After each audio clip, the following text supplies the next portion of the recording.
Les derniers mois se sont caractérisés pour l'ensemble des économies par un degré d'incertitude sans précédent.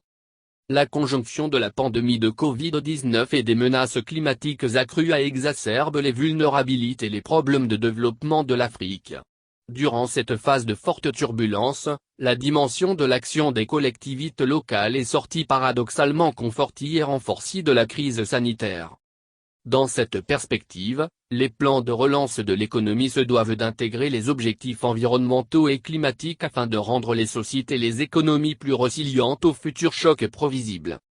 Cette orientation renforce également la nécessité d'un changement de paradigme vers une approche inclusive et solidaire qui place les collectivités territoriales en première ligne pour faire face aux crises climatiques et sanitaires et à leurs conséquences sociales. GLU Afrique a organisé pendant 2 jours à l'hôtel du 2 février, en mode hybride, un forum régional sur le thème du renforcement de la résilience des entités locales en Afrique. L'événement se déroule avec l'appui du ministère de l'administration territoriale. Cette organisation regroupe des gouvernements locaux africains. Ses objectifs sont de garantir la démocratie locale, de promouvoir le partage du capital humain, de poursuivre le développement durable. Une stratégie conforme à la politique de décentralisation menée au Togo. Cette rencontre était organisée en partenariat avec la Convention des maires d'Afrique subsaharienne, très impliquée dans la défense de l'environnement.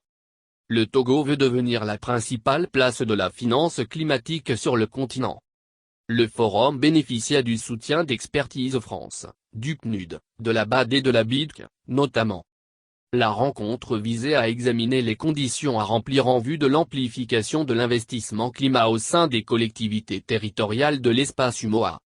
Le forum a abordé spécifiquement les problèmes communs aux autorités en charge de la gestion des collectivités territoriales dans le domaine de l'action climatique, et explorera les voies et moyens et les mécanismes concrets permettant de faciliter l'accès de ces collectivités à la finance climatique, et notamment au Fonds vert climat, dans le cadre de la territorialisation des CDN en Afrique.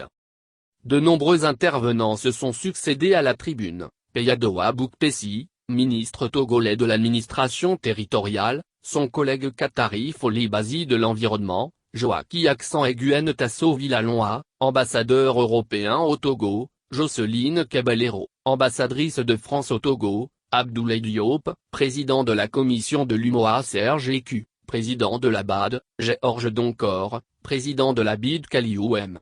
Dia, représentant résident du PNUD, Wilfried Paterne-Biola, représentant pays de la BAD au Togo, ou encore Essomanaon Edjeba, ministre délégué au développement des territoires.